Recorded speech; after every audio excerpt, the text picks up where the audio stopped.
বিষয়টা আমাদেরকে করতে হয়। তো এই বিষয়ে কি আর কিছু জানার আছে? স্যার আমার একটা কোশ্চেন আছে। যখন আমি নোটিশ দিলাম, তখন ওনারা কিভাবে সে অ্যাপেয়ার হবে? কারা কারা আরেকবার বলেন। আমি রুল নিশ্চিত হইলো রিটে, কিন্তু অন্য পক্ষ গভর্নমেন্ট পার্টি যখন আসবে, আচ্ছা কিভাবে সে জি, অ্যাপেয়ার হবে? হ্যাঁ, ভেরি গুড, খুব সুন্দর কোয়েশ্চেন। সেটা হচ্ছে আপনার যখন রেসপন্ডেন্টরা কোনো মামলায় অ্যাপিয়ার করতে যায় তখন তাকে কিন্তু ওকালতনামা ফাইল করে অ্যাপিয়ার করতে হয়। অর্থাৎ তাকে মানে ওকালতনামা, আমাদের হাইকোর্টের আপনার কিন্তু নির্দিষ্ট ওকালতনামা আছে। নির্দিষ্ট বলতে মানে হাইকোর্টের আপনার এ, সবার মতো সবাই ওকালতনামা রেডি করতে পারে বা এখানে কিনতেও পাওয়া যায়। তারপরে আপনার সেই ওকালতনামার পিছনে কিন্তু বারের একটা সিল দিতে হয়। সিল দেওয়ার পরে আপনি ওই ওকালতনামা দাখিল করে আপনি অ্যাপিয়ার করতে হবে। অর্থাৎ রেসপন্ড নাম্বার কোন রেসপন্ডেন্টের পক্ষে আপনি অ্যাপিয়ার করতেছেন সেই রেসপন্ডেন্টের মানে ওকালতনামায় স্বাক্ষর সহ আপনাকে সেই ওকালতনামা দাখিল যখন করবেন তখন আপনি ফরমালি, এটা আবার সেকশনে আপনার যেটা যারা জাজেস কোর্টে কাজ করেছেন তারা মানে সেটাকে সেরেস্তা হিসাবে জানেন। আমাদের এখানে কিন্তু সেকশন বলে, মানে হাইকোর্ট, হাইকোর্টের যে প্রশাসনিক জায়গা যেখানে মামলা ফাইল হয় সেটাকে সেকশন বলে। সেখানে আপনার ওকালতনামাটা পুটিং করতে মানে ওকালতনামাটা আপনার এন্ট্রি করতে হয়, এন্ট্রি করে পুটিং করতে হয় কোর্টে। যখন আপনি পুটিং করলেন তখন আপনি ফর্মালি অ্যাপিয়ার করলেন। অ্যাপিয়ার করার পরে আপনাকে এই এই যে আপনার যে মানে রিট পিটিশন যিনি দায়ের করেছেন অর্থাৎ পিটিশনার পক্ষের যে ফ্যাক্টস আছে সেটার একটা জবাব দাখিল করতে, রিটেন স্টেটমেন্ট তো আমরা নিচের কোর্টে বলি, এখানে বলা হয় affidavit in opposition. Affidavit in opposition আপনাকে দাখিল করতে হবে। ওই এফিডেভিট ইন অপোজিশনেও কিন্তু রিটেন স্টেটমেন্টের যে প্রিন্সিপাল সেটাই কিন্তু অ্যাপ্লাই করে। অর্থাৎ আপনাকে একেবারে স্পেসিফিক ডিনায়াল থাকতে হবে, আপনাকে প্রত্যেকটা প্যারাগ্রাফের এগেনস্টে আপনার জবাব দাখিল করতে হবে। আপনার যদি মানে পক্ষের কোনো ডকুমেন্টস থাকে সেটাও আপনাকে অ্যানেক্স করতে হবে। এবং এইটা যখন আপনি মানে এফিডেভিট ইন অপোজিশন যখন মানে আপনি দাখিল করে, সকল সকল রেসপন্ডেন্ট তো আর অ্যাপিয়ার অনেক সময় করে না। মানে যারা ইম্পর্টেন্ট রেসপন্ডেন্ট, অধিকাংশ রিট তো আসলে রেমেডি মানে পাবলিক ল রেমেডি বলা হয়, যেটা হচ্ছে গভর্নমেন্টের এগেনস্টে রেমেডি। যার কারণে আপনার গভর্নমেন্টের সব সময় তো ওনারা তো থাকেনি। ডিএজি এএজি যারা আছে এরা তো মানে generally they represent the government, গভর্নমেন্টকে তারা রিপ্রেজেন্ট করে। সুতরাং ওই ক্ষেত্রে গভর্নমেন্ট আপনার অ্যাপিয়ার করে, অ্যাপিয়ার করে এফিডেভিট ইন অপোজিশন দেয়।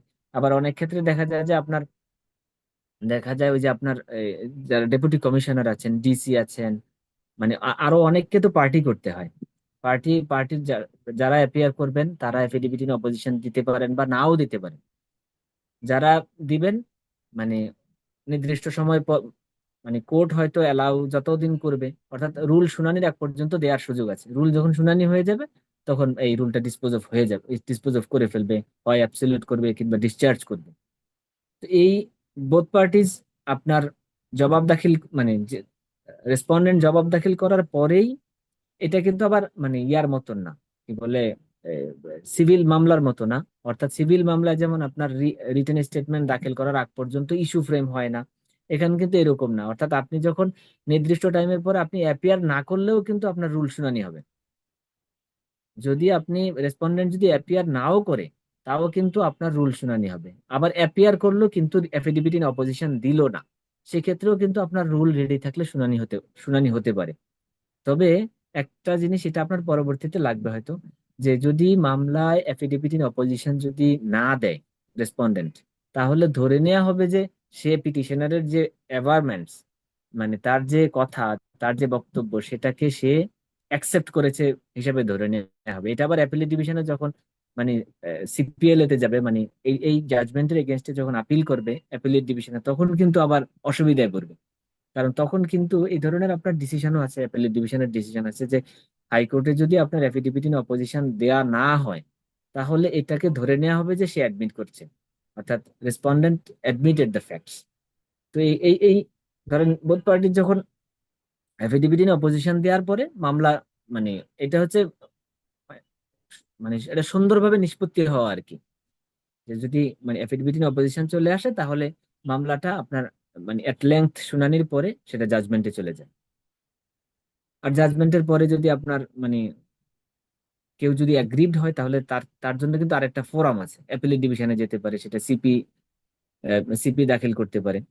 মানে সিপির যদি জাজমেন্টের কপি, সার্টিফাইড কপি পাওয়ার আগেই যদি আপনার সিপি করতে হয় কোনো আর্জেন্সির কারণে, তাহলে সেটা হয় CMP, civil civil miscellaneous case, civil petition, মানে সিভিল মিসেলেনিয়াস পিটিশন, এটা এই ধরনের আর কি। অর্থাৎ জাজমেন্ট পাওয়ার আগে যদি আপনাকে যায়, তাহলে সিএমপি করা হয়, সিভিল মিসেলেনিয়াস পিটিশন যেটা বলা হয়। আর যদি এটা কি সার্টিফাইড সিভিলের কপি জন্য হাতে, বলতেছেন না রেটের জন্য বলতেছেন এটা? এটা রিট, সিভিল সকল ক্ষেত্রে। অর্থাৎ যদিও এটা এটা আরো অনেক বেশি উপরের কথা আপনাদের জন্য, যেগুলো আপনাকে কখনোই হয়তো জিজ্ঞাসা করবে না, কিন্তু আপনার ওই সিপি সিপি মানে আর কি? সিএমপি। জি, সিপি। সিপি মানে civil petition for leave to appeal. আপনারা হয়তো অনেকেই জানেন যে আমাদের অ্যাপিলেট ডিভিশনে কিন্তু কোনো মামলা সরাসরি দাখিল হয় না। অর্থাৎ সরাসরি অ্যাপিলেট ডিভিশনে মামলা দাখিল করা যায়, দাখিল করতে হয় ফর লিভ, অনুমতির জন্য। এই জন্য এটাকে বলা হয় civil petition for leave to appeal, অর্থাৎ আপিল দায়েরের অনুমতির পিটিশন। এটাও কিন্তু শুনানি শেষে তারপরে যদি অ্যালাউ করে, তাহলে তখন আপনাকে মানে সিভিল আপিল ফাইল করতে পারবেন। এটা এটা একটু আপনারা কমপ্লিকেটেড, মানে কমপ্লেক্স ইস্যু মনে করেন না, এটা আপনারা পরবর্তীতে খুব স্যার, ইজিলি জানতে এপিলেট পারবেন। ডিভিশনে ক্রিমিনাল হোক, আপিল হোক, সিভিল হোক অথবা রিট হোক, সব কি সিভিল হিসেবে যায় ওখানে? না, সিভিল ইস্যু, ক্রিমিনালটা হচ্ছে মানে আপনার criminal petition for leave to appeal হয়, criminal petition for leave to appeal হয়। আর ক্রিমিনাল ছাড়া বাকি সবগুলো ধরেন রিট, সিভিল, অ্যাডমিরালটি, কোম্পানি, সবগুলো সিভিল হিসেবে যায়। যে civil petition for leave to appeal মানে সিপি বলা হয়, সিপিএলএ বলে আর কি, সিপিএলএ কে সংক্ষেপে বলা হয় সিপি।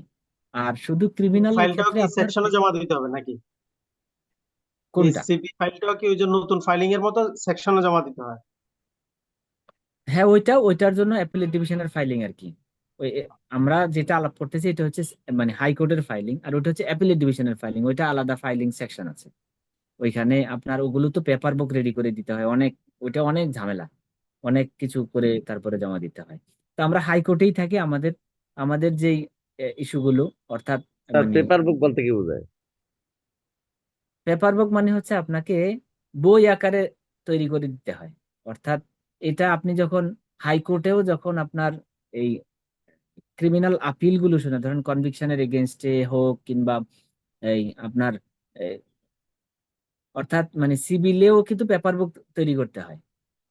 ধর সিভিল ডিভিশনের ক্ষেত্রে বা সিভিল আপিলের ক্ষেত্রে বা ক্রিমিনাল আপিলের ক্ষেত্রে আপনাকে পেপার বুক তৈরি করতে হয়। অর্থাৎ নিচের কোর্টের যে এলসিআর আছে, লোয়ার কোর্ট কোর্ট রেকর্ডস বলা হয়, এলসিআর বলে। ওই এলসিআর এ তো অনেক হাতে লেখা থাকে না, অনেক হাতে লেখা থাকে, অনেক অস্পষ্টতা থাকে, অনেক ইয়া থাকে, তখন সেগুলোকে আপনার পেজ বাই পেজ আবার এগুলো টাইপ করতে হয়, টাইপ করে সেগুলো বই আকারে জমা দিতে হয়। এই জন্য এটাকে বলা হয় পেপার বুক।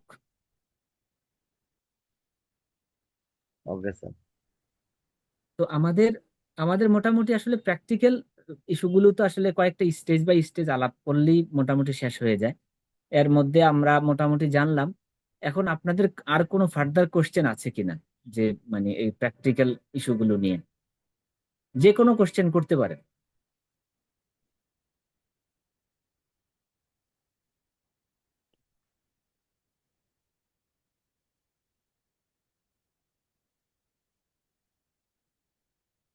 আপনাদের কারো কোনো কোশ্চেন নাই? স্যার, একটা বিষয় আছে, হচ্ছে যে নন প্রসিকিউশন একটা অর্ডার হওয়ার পরে আবার নন প্রসিকিউশন একটা বিষয় আছে, এই জিনিসটা একটু বলবেন? Very good. নন প্রসিকিউশন হচ্ছে আপনি ধরেন মানে আপনার কোনো একটা গ্রিভেন্সের কারণেই তো আপনি মামলা ফাইল করেছেন। এটা আমি সবগুলোর ক্ষেত্রে একসাথে বলতেছি, রিটের ক্ষেত্রেও হতে পারে, সিভিলের ক্ষেত্রেও হতে পারে, এমনকি ক্রিমিনালের ক্ষেত্রেও হতে পারে। ধরেন আপনি যেই গ্রিভেন্সের জন্য আপনি রিট ফাইল করেছেন বা সিভিল ফাইল করেছেন বা যেই মামলাটা ফাইল, সেই ধরেন আপনি মানে রেসপন্ডেন্ট আপনার, বিবাদীরা আপনার সেই মানে সেই গ্রিভেন্সটা আপনাকে এই মিটিগেট করা বা সেটা আপনার ফুলফিল হয়ে গেছে। অর্থাৎ আপনি যার জন্য রিট পিটিশন দায়ের করেছেন সেটা আপনার অলরেডি, যারা রেসপন্ডেন্ট আছে সেটা আপনাকে ফুলফিল করে দিয়েছে, এখন আর আপনার কোনো কেস নাই। অর্থাৎ আপনার এটাকে এই আর নিষ্পত্তি করার মতো কিছু নাই, কিংবা কোনো কারণে ধরেন মানে রুলটা ইনফ্রাকচুয়াস হতে পারে, অর্থাৎ পরিবর্তিত পরিস্থিতির কারণে আপনার মানে ওইটাকেই বলা হয়, অর্থাৎ আপনার গ্রিভেন্সটা যদি রেসপন্ডেন্ট পক্ষ যদি মানে মিটায় দেয়, ফুলফিল করে দেয়, তখন আপনার ধরেন আপনি একটা এমপিও পাওয়ার জন্য মামলা করেছেন, ঠিক আছে? এমপিও, যেটা চাকরির ক্ষেত্রে এমপিও বলা হয়, মান্থলি পে অর্ডার, সরকারের পক্ষ থেকে যে একটা নির্দিষ্ট বেতন দেয়া হয়। আপনি এমপিও পাওয়ার জন্য মামলা করেছেন, দেখা গেল গভর্নমেন্ট আপনাকে এমপিও দিয়ে দিয়েছে, তখন তো আর আপনার এই রুলটা তো মানে ইনফ্রাকচুয়াস হয়ে গেছে। তখন আপনি মানে কোর্টে এসে আপনার অ্যাপ্লিকেশন আকারে, application for dismissal of the rule, না discharging the rule for non prosecution, application for discharging the rule for non prosecution, এই এই ধরনের একটা অ্যাপ্লিকেশন ফাইল করতে হয়। অনেক ক্ষেত্রে অ্যাপ্লিকেশনও দেওয়া লাগে না, কোর্টকে বললেই হয় যে মাই লর্ড, আমি নন রুলটা ইনফ্রাকচার হয়ে গেছে, আমি নন প্রসিকিউশন করতে চাচ্ছি, তখন আপনার কোর্ট অ্যালাউ করতে পারে। আর অ্যাপ্লিকেশন দিয়ে করাই ভালো, কারণ অনেক ক্ষেত্রে দেখা যায় যে পরবর্তীতে পিটিশনার যদি বলে যে আমি ওনাকে আসলে ইনস্ট্রাকশন দেই নাই, সেক্ষেত্রে আবার লয়ারের বিপদ বাড়তে পারে। যার কারণে আপনার বেটার হচ্ছে যে আপনার ওই ইনস্ট্রাকশনটা একেবারে এফিডেভিট আকারে নিয়ে নেওয়াটা ভালো, অর্থাৎ এই অ্যাপ্লিকেশন আকারে আপনি ফাইল করলে সেটাকে তো পিটিশনার এসে এফিডেভিট করতে হবে, তখন আপনার জন্য সেফ। এটাই হচ্ছে নন প্রসিকিউশন, অর্থাৎ আপনার মানে আর কোনো কেস নাই, বা আপনি মানে যেই আমার আর উদ্দেশ্যে কোনো মামলা দামি নেই, আমার দামি পূরণ মিটে হয়ে গেছে। গেছে, অ্যাবসলিউটলি, তখন আপনি নন প্রসিকিউশন করতে পারবেন। এই, ঠিক আছে। আর স্যার কোনো এক্ষেত্রে কোশ্চেন কি থাকে? অপোজিশন পার্টির জন্য কাছ থেকে কোনো কিছু নিতে হয়, অনুমতি বা তাদের লিখিত কিছু নিতে হয়? না, এই ধরনের কোনো কিছু নিতে হয় না, অর্থাৎ আদার সাইডকে আপনাকে কপি দিতে হয় যদি আপনি অ্যাপ্লিকেশন দেন। তাহলে আবার মানে আমাদের হাইকোর্টে কিন্তু আপনি, এটা সব ক্ষেত্রেই তো সম্ভবত এটা জাজেস কোর্টেও, অর্থাৎ যখন আপনি কোনো অ্যাপ্লিকেশন দেন, মানে ধরেন মামলায় তো ইন্টারিম অনেক ধরনের অ্যাপ্লিকেশন হতে পারে। এই ধরেন ইনিশিয়ালি হয়তো আপনাকে স্টে দেয় নাই, আপনি অ্যাপ্লিকেশন ফর স্টে দিতে পারেন, বা যাই দেন না কেন সেটা আবার আদার সাইডকে কপি দিতে হয়, অর্থাৎ আপনার যে বিবাদী আছে তাকে কপি দিতে হয়। যারা অ্যাপিয়ার করছে, যারা অ্যাপিয়ার করে নাই তারা নাই, মানে ওকালতনামা দাখিল পূর্বক যারা অ্যাপিয়ার করছে তাদেরকে আপনার এই ইয়া দিতে হয়, কি বলে, কপি রিসিভ করে তারপরে কোর্টে জমা দিতে হয়, এইটাই শুধুমাত্র আপনার কাজ, কিন্তু ওনাদের অনুমতি নেওয়া না নেওয়ার কোনো বিষয় নেই। আচ্ছা, আমরা যখন রিট ফাইল করি তখন ধরেন রিটটা তো সাধারণত গভর্নমেন্ট অথরিটির বিপক্ষে হয়, বা যে কোনো ভাবে গভর্নমেন্টকে এখানে কানেক্টেড করা হয়। এখন জি। কোর্টে যে গভর্নমেন্ট যে আহ, যারা থাকে, গভর্নমেন্ট লয়ার যারা থাকে, ডিএজি বা এজি, এদের কোনো দায় দায়িত্ব আছে কিনা? যে মানে ওই গভর্নমেন্ট পার্টি, আমি যাদেরকে রেসপন্ডেন্ট করলাম ওরা যে আসতেছে না, এক্ষেত্রে এদের কোনো দায় দায়িত্ব আছে কিনা? যেমন এই যে জাজেস কোর্টে যে পিপি কে বলে যে আপনি সাক্ষী আনতেছেন না কেন, সাক্ষী হাজির করেন, এই ধরনের হাইকোর্টে কোনো ইস্যু আছে কিনা? এই আমাদের আসলে রিটের ক্ষেত্রে এক নম্বর যে বিবাদী থাকে সেটা হচ্ছে বাংলাদেশ, রিপ্রেজেন্টেড বাই দ্য মানে secretary of the concern ministry, number one. Second যিনি থাকেন উনি হচ্ছে সেক্রেটারি অফ দ্যাট মিনিস্ট্রি। মানে প্রথমটা হচ্ছে বাংলাদেশ, মানে হচ্ছে মানে এটা কিন্তু সংবিধানে বলা আছে, যে এটাও আপনার জানা দরকার আছে যে আপনার রিট যখন দাখিল করবে তখন যে গভর্নমেন্টকে যে পার্টি করবে সেটা কি নামে করবে। অনেকে লিখবেন যে, দেখবে যে government of the people's republic of Bangladesh লেখেন, এটা কিন্তু ভুল। আমাদের সংবিধানের আর্টিকেল 153 বলা আছে যে বাংলাদেশ গভর্নমেন্ট কি নামে বিভিন্ন মানে রিপ্রেজেন্ট করবে, সেটা হবে প্রথম যে বিবাদী হবে সে হচ্ছে বাংলাদেশ, যেটা আপনারা অলরেডি জানেন, আপনারা তো পরীক্ষা দিয়ে আসছেন, যে Bangladesh represented by the secretary of the concern ministry, আপনার যেই ইস্যুটা যেই মিনিস্ট্রির সাথে ইনভলভ। দেন সেকেন্ড হচ্ছে আপনার secretary of that ministry. Third হচ্ছে ধরেন ডিসি হতে পারে, বা যেই হোয়াট এভার ইট ইজ, যে পাবলিক অথরিটি, আসলে হায়ারার্কি মেনটেন করে আপনাকে লিখতে হয়। তো এক্ষেত্রে আপনার যে ডিএজি এএজিরা তো গভর্নমেন্টকে রিপ্রেজেন্ট করে, তারা কিন্তু মানে সকল মিনিস্ট্রির পক্ষ থেকে পুরো বাংলাদেশকে মানে ওনারা রিপ্রেজেন্ট করে। এই কারণে প্রথম যে দুইটা বিবাদী থাকে, মানে ধরেন বাংলাদেশ এবং পরবর্তী হচ্ছে সেক্রেটারি, তো এই বোথটাকে কিন্তু রিপ্রেজেন্ট করতে পারে সরাসরি মানে গভর্নমেন্টের যে ডিএজি বা এএজি যারা যারা থাকেন।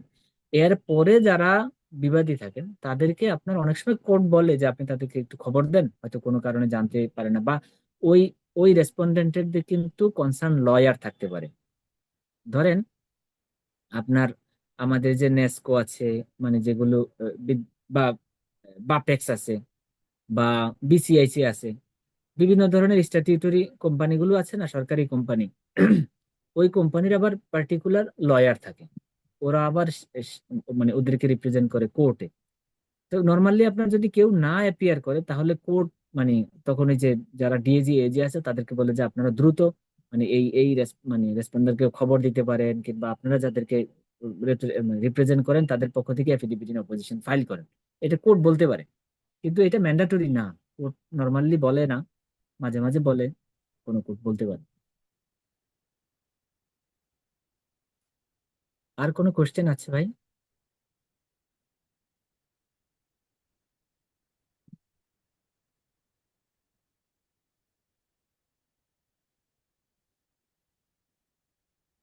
আর কোনো ধরনের কোশ্চেন নাই?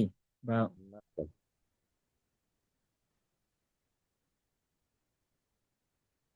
কোশ্চেন তো অনেক আছে, আপনার কি? কোশ্চেন করবো, কোশ্চেন জানা তো জি, লাগবে। তা হ্যাঁ হ্যাঁ, কোশ্চেন তো বলেন, অনেক আপনারা আছে, বলতে কিন্তু পারেন। কোশ্চেন হাইকোর্টে তো এরকম প্র্যাকটিস করা হয় না। যদি করতাম তাহলে তো না, মোটামুটি মোটা দাগে এগুলোই আসলে, এর বাইরে খুব বেশি মানে ছোটখাটো কোশ্চেন বা এর বেশি আসলে কোশ্চেন অত নাই, বা থাকতে পারে, কিন্তু ওগুলো অত রেলিভেন্ট না। অর্থাৎ আপনি তো আর হাইকোর্টে নিয়মিত প্র্যাকটিস করেন না, সুতরাং যিনি আপনাকে কোশ্চেন করবে ইনিও কিন্তু জানে যে আপনি আপনি হাইকোর্টে নিয়মিত প্র্যাকটিস করেন না। আপনি হয়তো মাঝে সাঝে আসছেন, আপনার হয়তো সিনিয়র মেনটেন করেন বা একটা প্রশ্ন ছিল। দেখতেছেন। হ্যাঁ, বলেন ভাই। প্রশ্নটা হচ্ছে not press rejected, not press, withdraw, delete, তিনটা একটু জি জি, চারটা একসাথে। Very good. নট প্রেস হচ্ছে আপনি যখন কোনো একটা মামলা শুনানি করতে গিয়ে মানে কোর্ট যখন কোনো অর্ডার দেয় না, তখন বলে যে আপনি মানে মামলাটা রিফিউজ করে, তখন আপনার সরাসরি বলে ঠিক আছে নট প্রেস। নট প্রেস করলে কি হবে জানেন? নট নট প্রেসড মানে অ্যাজ ইফ এটা আপনাকে প্রেস করা হয় নাই। অর্থাৎ তাহলে আপনি আরেকটা কোর্টে মামলা ফাইল করে আবার এই সিমিলার মামলাই, মানে সিমিলার ইস্যুটাই আবার নতুন করে আবার মামলা ফাইল করে এটাকে অন্য কোর্টে মামলা শুনানি করতে পারবেন। এটা হচ্ছে not press, not press rejected. অর্থাৎ মামলা আবার আপনি ফাইলের যেটা নিয়ে প্রয়োজন, কোর্টে, আবার ফাইলের প্রয়োজন না, ওই ফাইলই তো ফেরত দিচ্ছে। না না, আপনার রিটের ক্ষেত্রে আবার মামলা ফাইলের তো ফাইল ফেরত প্রয়োজন নাই, দেয় না। ফাইলটা তো ওইটাই ফেরত নিচ্ছে। না না না, রিটের ক্ষেত্রে মামলা ফেরত দেয় না। নট প্রেসে ফাইল আমি ফেরত দেয়। আপনাকে শেষ করি তারপরে। অর্থাৎ নট প্রেস রিজেক্টেড যদি হয়ে যায় তাহলে আপনার এই মামলাটা এখানেই শেষ। আপনি এই যে যেই পিটিশনটা আপনি এখানে শুনানি করলেন, এই পিটিশন আপাতত এখানে শেষ, কিন্তু নট প্রেস রিজেক্টেড করার কারণে আপনি এই এই মামলাটা আবার ফাইল করে অন্য কোর্টে শুনানি করতে পারবেন। তবে সেক্ষেত্রে আপনাকে একটা স্টেটমেন্ট দিয়ে বলতে হবে যে আমি এর আগে এই রিট পিটিশনটা ফাইল করেছিলাম, মানে সিমিলার ইস্যুতে, ওইটা নট প্রেস হয়েছে, ফর ফাইলিং এ ফ্রেশ, নতুন করে ফাইল করার জন্য আমি এটা নট প্রেস করে নিয়েছি। এটা একটা হতে পারে। আরেকটা হচ্ছে যে আপনার কোর্টে শুনানি করলেন কিন্তু কোর্ট অর্ডার দিচ্ছে না। কোর্ট বললো ঠিক আছে আমি অর্ডার দিচ্ছি না, আপনার এই মামলা আমি আউট করে দিচ্ছি। অর্থাৎ মামলাটা আউট করে দেওয়া মানে হচ্ছে আপনি অন্য কোনো মানে আউট করে লিখে দেবে আবার কি, liberty to move any other bench, liberty to move any other bench, অন্য কোনো বেঞ্চে আপনি মুভ করতে পারবেন। তাহলে আমরা মানে ধর নট প্রেস, আর একটা হচ্ছে আউট, আউট করে আউট অফ দেয় লিস্ট, এটাই, আর একটা আউট অফ ডিলিট। লিস্ট। হ্যাঁ, আউট অফ লিস্ট যখন করবে তখন কিন্তু আপনার ওই মানে ওইখানে কিন্তু একটা অর্ডার লিখে সাইন করে কিন্তু আউট করতে হবে। অর্থাৎ আপনার তখন আপনি অন্য কোর্টে নিয়ে যাবেন, ঠিক আছে, তখন কিন্তু ওই কোর্ট দেখেই বুঝতে পারবে যে ওই আরেকটা কোর্ট আপনি শুনানি করিয়েছেন। নট প্রেস যদি আউট অফ লিস্ট মানে অর্ডার দেয়। আরেকটা হচ্ছে ডিলিটেড। যদি কোর্ট বলে যে এটা ডিলিটেড, তাহলে আপনার ওই যে এই যে শুনানি করছে আর কোনো মানে চিহ্ন থাকে না আর কি, আপনার এই মামলাটা ডিলিট করে এটা সেকশনে চলে যাবে। তাইলে আপনি অন্য কোর্টে যখন নিয়ে যাবেন তখন কোর্ট বলতে পারবে না যে আপনার এই মামলায় অন্য কোথাও কোনো মানে এটা সেকেন্ড টাইম মুভ করতেছেন, এটা কোর্ট বুঝতে পারবে না। তবে রিটের ক্ষেত্রে একটা মানে বিষয় হচ্ছে যে রিট তো আপনার অধিকাংশ ক্ষেত্রে কিন্তু কোর্টের পারমিশন নিতে হয়, ফটোকপি পারমিশন নিতে হয়। ফটোকপি পারমিশন নিলে কিন্তু কোর্টের আপনার যেই কোর্ট আপনাকে পারমিশন দিবে মামলাটা কিন্তু সেই কোর্টই ফাইল করতে হয়। যদি আপনার ধরেন, হ্যাঁ, ওই কোর্টই ফাইল করতে, ওই কোর্টই মুভ করতে হয়। কিন্তু অনেক ক্ষেত্রে দেখা যায় যে আপনি মামলায় পারমিশন নিয়েছেন, তারপরে ওই মামলা ওই কোর্ট আর ওই কোর্টের জুরিসডিকশন চেঞ্জ হয়ে গেছে, সেই ক্ষেত্রে আবার অন্য কোর্টে আপনি মুভ করতে পারবেন। তো যার কারণে আপনার যেহেতু ওই কোর্ট থেকে পারমিশন নিয়ে আপনি মামলা ফাইল করেছেন, শুনানি অন্তে নর্মালি আউট অফ লিস্ট করে, এখানে ডিলিট করার সুযোগ কম। এমনি ধরেন ক্রিমিনাল মামলায় ডিলিট করতে পারে, কারণ ক্রিমিনাল মামলায় তো আর পারমিশন লাগে না, ওটা তো সার্টিফাইড কপি সহই ফাইল করতে হয়। সেটা ডিলিট করলে আপনি অন্য কোর্টে গিয়ে সরাসরি মামলাটা আর ওইখানে বোঝার সুযোগ নেই যে এই মামলাটা সেকেন্ড টাইম, মানে এটা সেকেন্ড টাইম হিয়ারিং, এটা বোঝা যাবে না আর কি। এটা একটা ভালো দিক অনেক ক্ষেত্রে, কারণ অনেক ক্ষেত্রে যদি আপনার আউট অফ লিস্ট করে তাহলে শুনানির একটা মানে কোর্ট তখন এটা প্রাইমারিলি নেগেটিভ আকারে নেয় যে একটা কোর্টে সেটা ব্যর্থ হয়েছে, এখন আমার কোর্টে আসছে। Not press rejected. G, not press rejected হলে আপনি মামলাটা আবার মানে ফাইল করতে পারবেন, মানে ফ্রেশ হিসেবে, কিন্তু এই সংক্রান্ত একটা স্টেটমেন্ট দিতে হবে। মানে এই নট প্রেস রিজেক্টেড মানে আমি ওই কোর্টে একটা অর্ডারই পেয়ে গেলাম যে ওখানে আমি মামলাটা আমি যথাযথ মূল্যায়ন পাইলাম না, সে মর্মে একটা এটা নট আসলে প্রেস। এটা এটা আমার তো ফাইলটা নষ্ট হয়ে গেল। অ্যাবসলিউটলি নষ্ট হয়ে গেল। এটা ফর্মালি কোনো অর্ডার ভাবে দেবে না। নট প্রেস যদি কেউ অর্ডার উঠাইতে চায় তাহলে উঠাইতে পারবে, শুধু নট প্রেস রিজেক্টেড এতটুকু। আর মানে এটা কিন্তু এটা নট আপনি প্রেস, কেউ সরাসরি উঠায় নট না। প্রেস টুকু হইলে তো আমি তো অন্য জায়গায় ফাইল করতে পারতেছি। নট না প্রেস না না, রিজেক্টেড না, নট প্রেস। এই নট প্রেস মানে এই নট প্রেস কোনোভাবেই উইদাউট রিজেকশন না। নট প্রেস মানে not press as being rejected, বুঝছেন? এটা যদি কেউ বলে যে নট প্রেস করে আসছি রিজেক্টেড হয় না, এটা এটা ভুল। নট প্রেস হচ্ছে এটা সংক্ষিপ্ত রূপ, নট প্রেসের পূর্ণাঙ্গ রূপ হচ্ছে নট প্রেসড অ্যাজ বিং মানে ডিসমিসড, বুঝছেন? অ্যাজ বিং রিজেক্টেড, ডিসমিস তো না, রিজেক্টেড। না, আমি সুতরাং দুইটার নট প্রেস মামলা শেষ। পার্থক্য জানতে চাচ্ছিলাম যে not press rejected are not press, এই দুটার পার্থক্যটা কি? না, এই দুইটার পার্থক্য নাই ভাই, দুইটা দুইটা দিয়া মানে নট প্রেস রিজেক্টেডই বোঝায়। নট প্রেস স্যার, রিজেক্টেড হচ্ছে নট পূর্ণাঙ্গ। Press rejected are not press accepted আছে নাকি, এরকম কি আছে? না না না না না, অ্যাকসেপ্টেড নেই। নট প্রেস মানে হচ্ছে আপনার আপনার এটা নেগেটিভ অর্ডার। নেগেটিভ মানে হচ্ছে এটা আপনার মানে মামলাটাই শেষ, এই যেই মামলা আপনি ফাইল করেছেন এটা আর ফার্দার এইটা নিয়ে কোথাও যেতে পারবেন না। যদি আউট অফ লিস্ট করে তাহলে যেতে আ- পারবেন। আ- নট আমার প্রেস করলে ধারণাটা ছিল যে আপনার নট প্রেস করলে অন্য কোর্টে প্রেস করা যায়, কিন্তু নট প্রেস রিজেক্টেড হয়ে গেলে আর কোনো জায়গাতে যাওয়া যায় না, আবার নতুন করে ফাইল করতে হয়। আসলে অ্যাবসলিউটলি ফাইল কথাটা করে আপনাকে, তাহলে দুইটাতেই এই আমাকে নতুন ওয়ার্ডিংটা করে একটু ফাইল করতে কনফিউজ। হবে। অ্যাবসলিউটলি নতুন করে ফাইল করতে হবে। এই জন্য অনেকে আপনার নট প্রেস না করে বলে যে my lord out of list করে দেন, তখন কোর্ট আউট অফ লিস্ট করে দেয়, out of list with liberty to move any other bench. ওইটা লেখা থাকলে আপনি যে কোনো বেঞ্চে মুভ করতে পারবেন পরবর্তীতে। একমাত্র আউট অফ লিস্ট করা ছাড়া আপনি মানে অন্য কোর্টে আর মুভ করার সুযোগ নেই।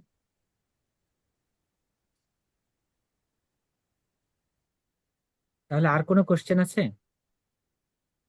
আপনারা কিন্তু ভয় পাওয়ার কিচ্ছু নেই ভাই, আসলে আমি তো মানে আপনাদেরকে যেটা এই প্র্যাকটিক্যাল, কিন্তু এর বাইরে আপনাদের কোনো কিছু জিজ্ঞাসা করবে না, কারণ কি আপনারা তো সবাই ধরেন 5-7 বছর প্র্যাকটিস করেন হাইকোর্টে। আপনারা জাস্ট হাইকোর্টের অ্যাপারেন্ট যে বিষয়গুলো এগুলো আপনাদেরকে হয়তো অনেক ক্ষেত্রে জিজ্ঞাসা করবে, ওই মোশন কি, মেনশন লাইন কি, রিট পিটিশনে রুল নাইসাই বলতে কি বোঝায়, বা ওই মানে এফিডেভিট ইন অপোজিশন কি, এই সকল বিষয়গুলো আপনার মানে জিজ্ঞাসা করতে পারে। এর বাইরে আমার মনে হয় না যে আর কোনো কিছু খুব বড় কিছু জিজ্ঞাসা করার কিছু আছে। স্যার আমরা তো জজ করে প্র্যাকটিস করি। সাবজেক্ট ওয়াইজ যদি জিজ্ঞাসা করে তাহলে তো কনস্টিটিউশন কিছু বিষয় আসতে পারে, সংশোধন বা এই কোনটা সেই। ভাইয়া, কোনটা? সংবিধান, কনস্টিটিউশনের ব্যাপারে কিছু প্রশ্ন আসতে পারে। সংবিধানের বিষয়ে যদি কোশ্চেন করতে হয় তাহলে ওই মানে আপনার কনস্টিটিউশনাল হিস্ট্রিটা একটু জেনে নিন, যে আমাদের সংবিধান কিভাবে আসছে।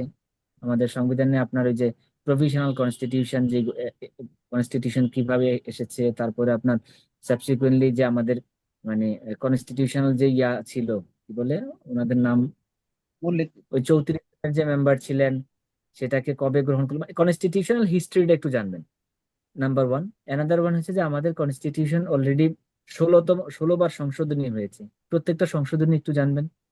তারপরে হচ্ছে আমাদের প্রিন্সিপালস অফ স্টেট পলিসি বলতে কি বোঝায়, অর্থাৎ আমাদের সংবিধানে 11টা ভাগ আছে, এর মধ্যে সেকেন্ড ভাগ হচ্ছে আপনার প্রিন্সিপালস অফ স্টেট পলিসি, অর্থাৎ আমাদের রাষ্ট্র ব্যবস্থায় মানে কোন কোন প্রিন্সিপাল গুলো ফলো করবে, এগুলো কোর্টে এনফোর্সিয়েবল না। বাট ইয়াটা এরপরে থার্ড ভাগ হচ্ছে আপনার ফান্ডামেন্টাল রাইটস। এক্ষেত্রে আপনাকে জিজ্ঞাসা করতে পারে ফান্ডামেন্টাল রাইটস এবং হিউম্যান রাইটস এর মধ্যে পার্থক্যটা কি। খুবই সংক্ষেপে হচ্ছে ফান্ডামেন্টাল রাইটস রাইটস আর গ্যারান্টিড বাই দ্য কনস্টিটিউশন, মানে যেগুলো মৌলিক অধিকার এগুলো আপনার সংবিধান গ্যারান্টি দেয়, আর মানবাধিকার বিষয়ে সংবিধান কোনো গ্যারান্টি দেয় না। তো এগুলো আর আমাদের যে জুডিশিয়ারির যে পার্টটা, যেটা আপনার 102 102 বা 96 96 থেকে থেকে শুরু হচ্ছে, 103 96 হ্যাঁ 96 থেকে আপনার একেবারে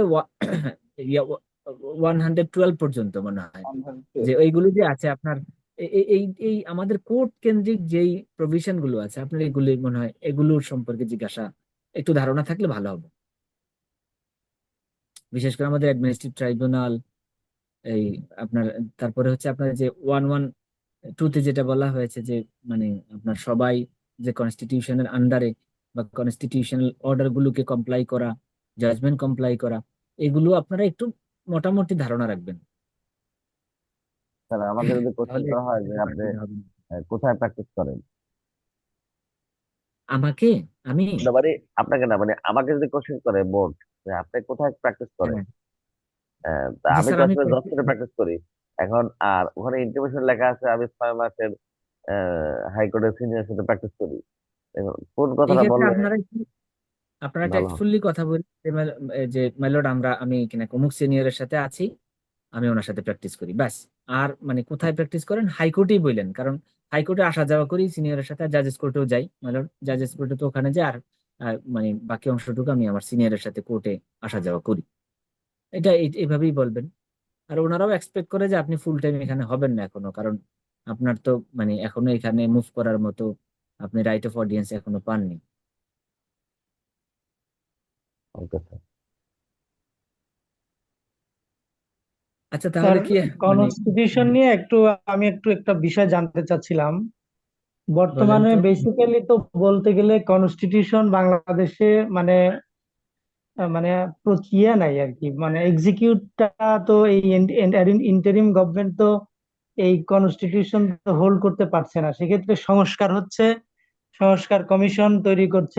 এখন এই ক্ষেত্রে কনস্টিটিউশনে তো অনেক মানে আর্টিকেলই তো মানে বলা যাচ্ছে যে সেটার মানে কার্যকারিতা নাই। সেই ক্ষেত্রে আমাদের কোশ্চেনের উত্তরগুলো কিভাবে হবে যদি কনস্টিটিউশন থেকে কোশ্চেন গুলো করা হয়? না, ইন্টারিম গভর্নমেন্টের যে প্রভিশন কনস্টিটিউশনে নাই এটা সত্য, আসলে একটা হযবরল অবস্থা। মানে আমাদের সংবিধানটাকে এমন ভাবে কাটাছেঁড়া করে এমন জিনিস বানাইছে যে এটাতে শুধুমাত্র শেখ হাসিনা ছাড়া আর কেউ আসার কোনো সুযোগ নেই।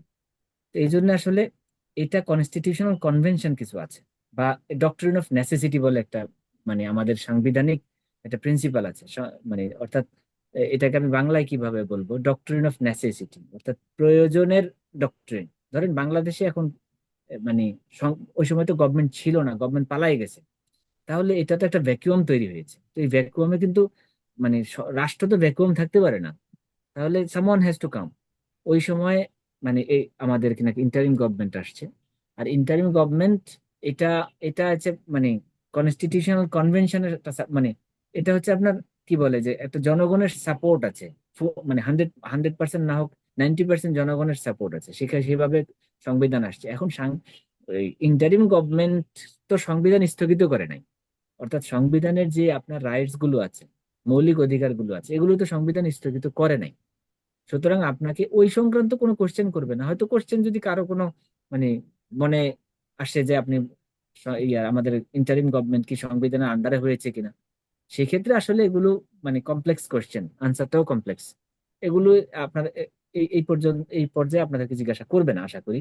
আর এটা যদি অ্যাপারেন্ট একেবারে ব্ল্যাক এন্ড হোয়াইট দেখেন, তাহলে ইন্টারিম গভর্নমেন্টের কোনো প্রভিশন আমাদের কনস্টিটিউশনে নাই।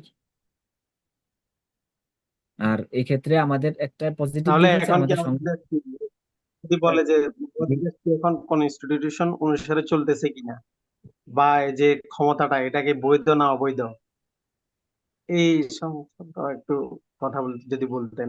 এটার যেমন বৈধতার একটু বিষয় তো তো ভাই ধরে নেওয়া লং যায় যে এটা এখন ডিসকাশন। অবৈধ। বা সংবিধান অনুসারে দেশ চলতেছে না? ওইটা তো আপনাকে বললাম যে এই যদি একেবারে মানে স্বাভাবিক কোনো মানে সাধারণ কোনো লোকের কাছে জিজ্ঞাসা করে, স্বাভাবিক আনসার হচ্ছে হ্যাঁ, এটা সংবিধানের আন্ডারে সরাসরি ফেলা যাবে না। আমাদের যে সংবিধানের যেই 12টা বাজায় রাখছে, এই মানে এই সংবিধানের আন্ডারে মানে ইন্টারিম গভর্নমেন্টের কোনো প্রভিশন নেই। আগে তত্ত্বাবধায়ক সরকারের প্রভিশন ছিল, কিন্তু এটা হচ্ছে আপনার ডক্ট্রিন অফ নেসেসিটির আন্ডারে এই এই ইন্টারিম গভর্নমেন্টের বৈধতা আছে। ডক্ট্রিন অফ সংবিধানে অনেক ক্ষেত্রে নেসেসিটি, আপনাকে এগুলো এটা বৈধতা এটা কি দিচ্ছে। কোথাও আলোচনা আছে বা ডক্ট্রিন অফ নেসেসিটি সংবিধানে বা? অ্যাবসলিউটলি সংবিধানে এটা তো সাংবিধানিক একটা মানে কনভেনশনের মতো বলতে পারেন। কারণ আমাদের ইতিপূর্বে অনেক সময় আমরা এই ডক্ট্রিনের উপরে নির্ভর করে অনেক আপনার কনস্টিটিউশনাল ভ্যাকুয়াম আমরা অতিক্রম করেছি। বিশেষত আপনার 1991-এ যেটা বিচারপতি একজন বিচারপতি ছিলেন যিনি রাষ্ট্রপতি হয়েছিলেন, পরবর্তীতে আবার সভাপতি। শাহাবুদ্দিন সাহেব আবার চিফ জাস্টিসের পদে ফেরত গেছেন। এক্ষেত্রেও কিন্তু মানে সম্ভব ছিল না, তখনও আপনাকে সংবিধান অ্যামেন্ডমেন্ট করা লাগছে। এখন এগুলো অনেক লং ডিসকাশন ভাই, এই সংক্রান্ত আপনি এত অল্প সময়ে সম্ভব না সংক্ষেপে এখন। সংক্ষেপে মানে স্যার এতটুকুই বলা যায় যে এটার জন্য যেহেতু রাষ্ট্রপতি চিফ জাস্টিসের কাছে মানে